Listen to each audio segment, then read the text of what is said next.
Bismillahirrahmanirrahim. Assalamualaikum warahmatullahi wabarakatuh. Alhamdulillah kita bisa bertemu kembali dalam mata kuliah Hukum Bisnis Islam. Pada kesempatan kali ini lewat video atau rekaman ini saya akan menjawab beberapa pertanyaan yang diajukan di grup WA. Ada 7 pertanyaan yang akan kita bahas pada kesempatan rekaman ini atau video ini. Pertanyaan yang pertama ini pertanyaan dari Ulan Nur Azijah, gitu kan. Pertanyaannya, Pak, saya izin bertanya, ya, hukumnya nabung di bank konvensional tapi tidak mengambil bunganya, apakah tetap haram? Jawabannya, walaupun tidak mengambil bunganya, ketika kita nabung di bank konvensional dengan akad riba atau akad ada bunganya, itu tetap haram. Kenapa haram? Karena kita menyepakati atau menyetujui akad yang batil, ya kan? Karena ya, kenapa batil? Karena akadnya disepakati kita menabung dengan sistem bunga, ya. Nah, lalu bagaimana solusinya? Ya, sebenarnya kita bisa negosiasi ke bank, ya, untuk minta agar tabungan kita itu tidak menggunakan bunga, ya kan? Tapi biasanya pengalaman saya itu kalau jumlah tabungan kita kecil, itu mereka tidak mau bantu, tidak mau ngurus, itu kan, sehingga sulit, ya kan? Tapi kalau jumlah tabungannya besar, di atas ratusan juta, ya, biasanya mereka mau, itu kan. Jadi itu ya intinya, Ulan Nur Azijah tetap haram karena akadnya adalah akad yang batil, walaupun kita tidak mengambil bunganya, tapi akad yang sudah disepakati di awal itu merupakan akad yang batil. Itu yang pertama. Kemudian yang kedua, pertanyaan dari Bar, ya kan? Saya nggak tahu nama panjangnya, nanti lihat di absen, ya kan?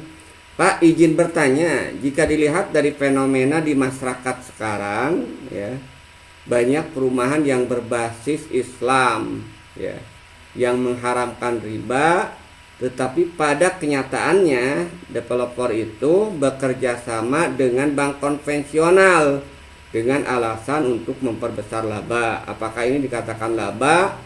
Dan lalu bagaimana hukumnya? Saya jawab hukumnya dulu, ya. Hukumnya, developer perumahan berbasis Islam yang bekerja sama dengan bank konvensional untuk memasarkan rumahnya atau membantu nasabah yang akan mengkredit rumah melalui bank konvensional, hukumnya haram. Kenapa?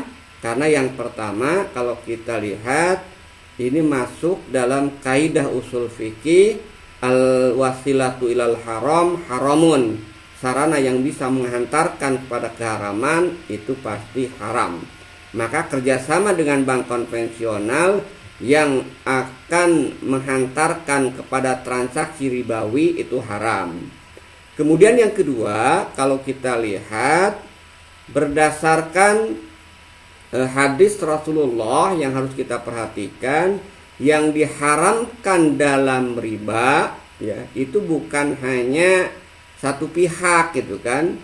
Dalam hadis yang diriwayatkan oleh Imam Muslim, Rasulullah Shallallahu Alaihi Wasallam bersabda, akila riba wa maukilahu wa katibahu wasa hidaihi waqalahum sawaun. Jadi Rasulullah melaknat pemakan riba yang memberi makan dengan riba, penulisnya dan dua saksinya.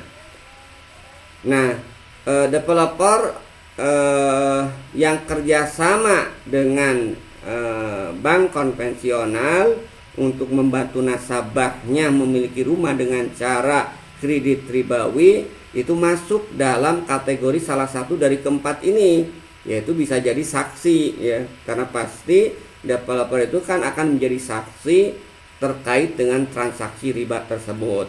Jelas ya, itu pertanyaan yang kedua dari siapa tadi? Bar ya kan. Nah, berikutnya pertanyaan dari Rival ya. Rival itu kemudian bertanya, Pak, izin bertanya ya, apakah gadai hukumnya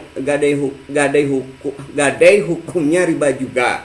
Sebagai contoh, kita meminjamkan uang dan yang meminjam memberikan jaminan barang, lalu barang tersebut kita manfaatkan sampai uangnya dikembalikan.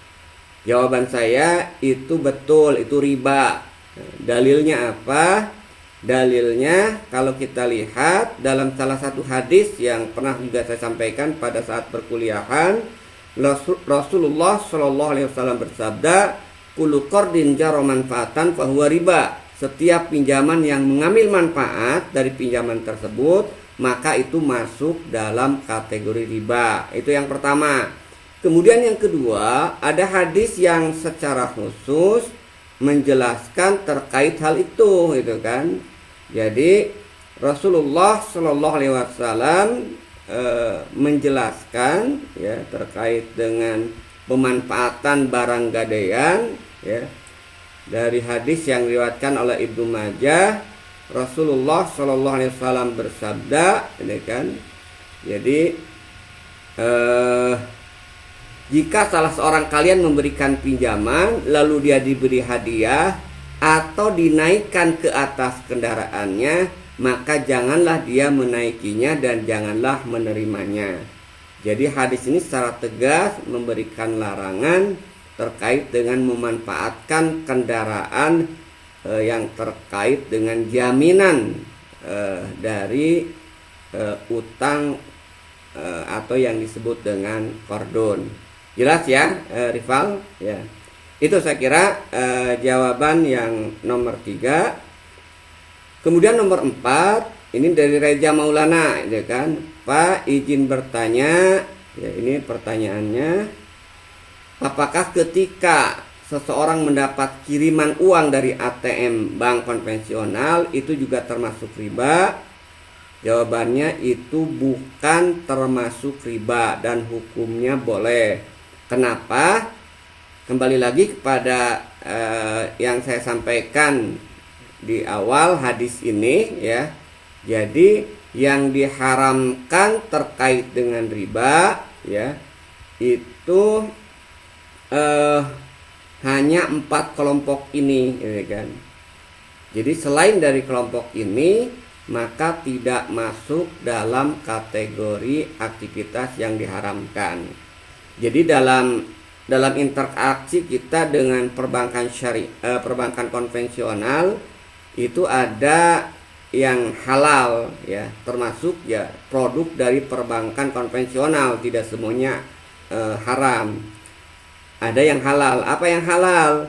Ya, yang halal itu salah satunya kalau kita memanfaatkan bank untuk transfer ya, maka karena kita bayar, kita memanfaatkan jasanya, itu tidak termasuk dalam kategori aktivitas riba. Jadi halal ya, termasuk juga yang Anda tanyakan ya kan, transfer lewat ATM. Kemudian yang kedua, kalau kita lihat tidak semua juga pekerjaan ya yang ada di bank konvensional semuanya haram. Kalau tidak berhubungan dengan 4 kelompok ini maka halal. Contohnya apa? Kalau Anda ingin bekerja di bank konvensional yang halal, salah satunya itu adalah jadi cleaning service, itu kan, itu boleh seperti yang pernah saya jelaskan ya kan. Cuman kan masa akuntan jadi cleaning service? Pasti akuntan itu kalau tidak jadi pencatat dia menjadi manajer atau hal-hal yang terkait dengan pengambilan keputusan aktivitas ribanya. Tentu ini diharamkan. Itu saya kira ya Kang Reja atau Mas Reja Maulana, pertanyaan yang terkait dengan kiriman uang dari ATM bank konvensional. Berikutnya pertanyaan dari Eka Wulandari ya. Pak, izin bertanya, jika ada seseorang yang mulai usaha dengan berhutang dan uang riba, apakah selanjutnya keuntungan yang dia dapatkan menjadi haram ya? Dan jika haram, selanjutnya jika dia ingin bertobat, bagaimana cara untuk memperbaikinya dan apa yang harus dilakukan? Baik, saya jawab terkait dengan cara tobatnya dulu ya. Bagaimana cara menghentikan cara tobat orang yang terlanjur melakukan usaha yang diawali dengan riba. Dalam salah satu ayat Al-Quran, surat Al-Baqarah ayat 278 dan 279, Allah Subhanahu wa taala berfirman, A'udzubillahi minasyaitonirrajim, ya ayyuhalladzina amanu taqullaha wa dharu ma baqiya minar riba in kuntum mu'minin. Wahai orang-orang yang beriman, bertakwalah kepada Allah dan tinggalkanlah sisa-sisa riba.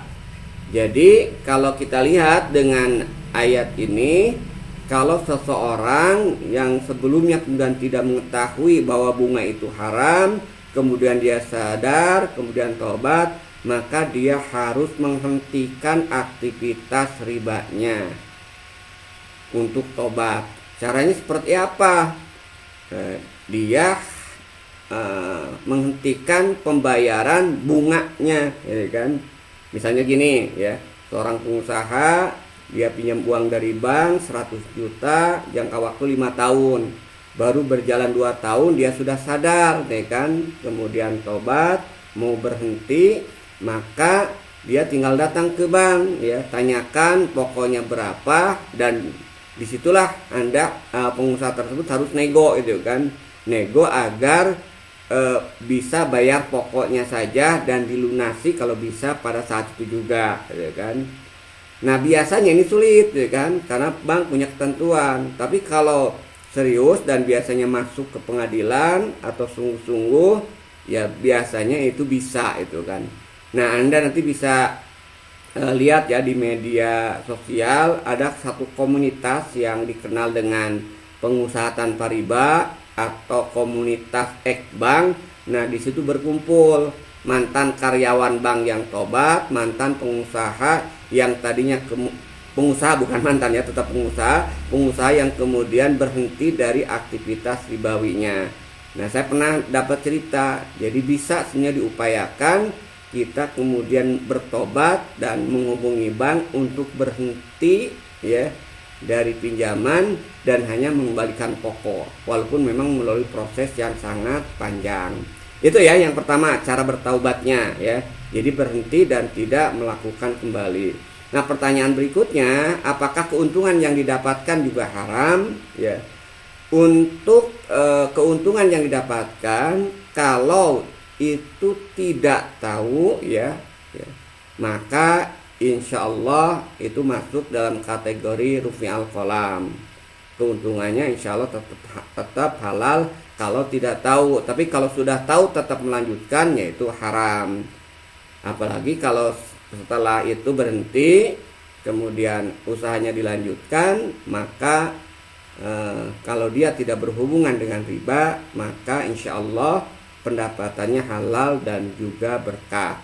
Begitu barangkali ya Eka yang bisa saya jawab ya. Nanti kalau masih belum puas silahkan di chat lagi di WA. Berikutnya, nah ini pertanyaan yang menarik gitu kan. Ini pertanyaan yang mungkin saya yakin Anissa NH-nya saya nggak tahu, nanti saya lihat di absen juga. Sebenarnya tidak bermaksud nyindir ke saya ya, gitu kan. Karena ini saya pernah punya pengalaman Nisa itu kan, atau yang lainnya itu kan. Jadi saya kan udah lama ngajar mata kuliah perbankan Islam, fikih muamalah gitu kan, atau hukum bisnis Islam ini. Nah pernah ada cerita alumni yang sampai ke saya, tapi tidak langsung ngomong ke saya gitu kan. Pak Arim itu ngomong riba gitu kan, ngomong juga utang, sementara dia itu PNS ya, ASN kan gajinya dari pemerintah dan pemerintah itu kan salah satu sumber dana untuk membayar gaji itu dari riba juga, karena utangnya itu utang dari bank, utang dari luar negeri, pinjaman yang berbasis bunga. Nah ini karena ketidaktahuan, akhirnya kemudian mengambil kesimpulan seperti itu. Anda beruntung bertanya. Jadi begini gitu kan, kalau seseorang yang bekerja dan dibayar dari hasil, dibayar dengan atau digaji dengan uang hasil pinjaman riba oleh pemberi kerja, maka tetap asal pekerjaan yang bersangkutan halal, gajinya halal. Jadi kalau Anda nanti kerja di pemerintahan, asalkan pekerjaan Anda adalah pekerjaan yang halal, walaupun dibayar dari hasil ngutang ribawi, tetap gaji yang Anda akan dapatkan insya Allah statusnya halal. Ya.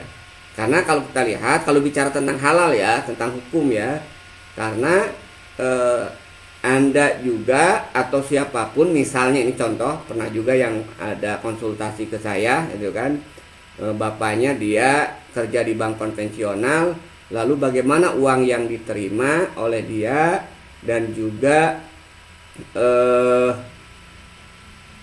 itu ya, istrinya juga itu kan, nafkah belanja untuk biaya sekolah, apakah boleh atau tidak. Kalau berbicara hukum boleh, itu boleh ya. Kenapa? Karena seperti yang kita bahas tadi, yang haram terkait dengan riba itu hanya terkait dengan 4 kelompok ini gitu kan. Jadi ini 4 kelompok yang diharamkan atau yang terkena terkait dengan dosa riba. Sementara orang yang diberi makan atau yang mendapatkan gaji dengan uang yang didapatkan dari hasil riba, asalkan pekerjaannya halal, maka sebenarnya halal. Itu poin pertama ya. Cuman jangan lupa ada poin kedua. Poin kedua itu ada kewajiban bagi dia ya, untuk mengkritik dan mengingatkan agar ya berhenti dari aktivitas ribawi, berhenti meminjam utang ribawi, berhenti kemudian bekerja di bank konvensional. Nah itu adalah kewajiban untuk melakukan amar ma'ruf nahi munkar. Nah kalau itu tidak dilakukan, maka baru dia berdosa. Jadi dosanya itu bukan karena dia mendapatkan gaji ya dari utang ribawinya, tapi berdosanya itu kalau dia tidak melakukan dakwah, melakukan amar ma'ruf nahi munkar. Karena itu kalau Anda perhatikan, silakan Anda cari di media YouTube atau yang lainnya, saya banyak mengkritik dan mengingatkan pemerintah agar berhenti dari utang riba, menjadikan sumber pendapatan APBN itu dari pinjaman yang berbasis riba. Sebenarnya kalau menurut sistem ekonomi Islam, banyaklah sumber pendapatan negara yang halal, kan? Salah satunya dalam sistem ekonomi Islam, sumber pendapatan negara itu berasal dari pengelolaan harta milik umum, yaitu tambang, baik emas, batu bara, dan berbagai tambang yang lainnya. Dalam sistem ekonomi Islam itu milik umum yang wajib dikelola oleh negara sebagai sumber pendapatan APBN-nya. Itu ya, saudari siapa tadi, Anissa ya. Jadi kembali ke sini, kalau pertanyaannya ini intinya halal ya, asalkan pekerjaannya itu halal. Baik, terakhir pertanyaan dari Mas Diop Alpo F, kan F-nya saya lupa, nanti sama nanti kita bisa lihat di absennya ya. Pak, izin bertanya, kan yang tadi Bapak contohkan, ini waktu saya mengajar ya, apabila orang ingin meminjam uang terus memberikan manfaat itu termasuk riba. Tapi kalau di luar kesepakatan, tiba-tiba saat mengembalikan uang dia membawakan kita makanan sebagai tanda terima kasih, apakah termasuk riba atau tidak? Baik, terima kasih Diop ya. Memang ada yang berpendapat bahwa itu tidak riba kalau itu tidak dijanjikan atau tidak diakadkan sebelumnya, gitu kan ya. Nah, tapi kalau menurut saya dan juga menurut pendapat ulama mujtahid yang saya ikuti, tetap haram ya, walaupun tidak diakadkan atau dijanjikan sebelumnya. Kenapa tetap haram? Nah, dalilnya kalau kita lihat, pertama ini bersifat umum tadi ya, sudah saya jelaskan dari awal beberapa kali. Jadi hadis ini menyebutkan kullu qardin jarra manfaatan fa huwa riba. Setiap pinjaman yang mengambil manfaat dari pinjaman tersebut itu adalah riba. Ayat ini bersifat umum, tidak ada pembatasan. Baik itu disepakati di awal ataupun tidak. Yang pasti setiap manfaat yang diperoleh dari pinjaman itu adalah riba. Oke, itu dalil yang pertama. Dalil yang kedua, ada yang menjelaskan secara spesifik bahkan ya kan. Dalam hadis ini disebutkan itu kan terkait dengan pemberian ya. Jadi diriwayatkan oleh Bukhari ya, Imam Bukhari dari Abu Burdah bin Abi Musa, aku datang ke Madinah dan bertemu dengan Abdullah bin Salam. Ia berkata, inna kabir ardi riba ya. Kamu hidup dalam sebuah negeri di mana riba sudah tersebar luas. Karena itu jika salah seorang berhutang kepadamu dan ia memberikan sekeranjang rumput, berarti kan ini hadiah, atau gandum atau jerami, janganlah kamu terima karena itu adalah riba. Nah, lebih spesifik lagi, ini yang juga tadi sudah saya sebutkan, ini terkait dengan hadiah ya atau makanan. Jadi dari hadis ini juga sama, sudah saya jelaskan di awal tadi. Jadi Rasulullah bersabda, jika salah seorang kalian memberikan pinjaman ini ya, lalu dia diberi hadiah ya, atau dinaikkan ke atas kendaraannya, maka janganlah dia menaiki dan janganlah menerima, karena itu sama dengan riba. Cuman di sini ada kekecualian, kecuali hal itu sudah menjadi kebiasaan. Jadi ada pembatasan, ada kekecualian, tapi bukan apakah itu diakadkan atau tidak sebelumnya. Tapi yang dikecualikan itu adalah kalau kebiasaan memberikan hadiah, ya, kebiasaan memberikan bantuan kendaraan antar jemput, itu sudah biasa terjadi sebelum adanya pinjam meminjam. Maka itu tidak masuk dalam kategori riba. Baik, itu saya kira 7 pertanyaan yang sudah saya bahas terkait dengan masalah riba ya. Mudah-mudahan Anda memahami, dan kalau masih ada yang belum jelas silahkan ditanyakan kembali di grup WA. Nah, sudah masuk sih sebenarnya beberapa pertanyaan dari perkuliahan yang lain. Mungkin nanti kita gabung aja ya, karena saya lihat baru ada 2 pertanyaan, supaya nanti sekaligus saya menjawabnya dalam satu video ya, minimal seperti inilah, kurang lebih 30 menit ya, atau 20 menit. Terima kasih atas perhatiannya, tetap jaga kesehatan, mudah-mudahan kita nanti bisa bertemu secara tatap muka sehingga perkuliahan kita lebih berkesan dan lebih bermakna. Terima kasih. Assalamualaikum warahmatullahi wabarakatuh.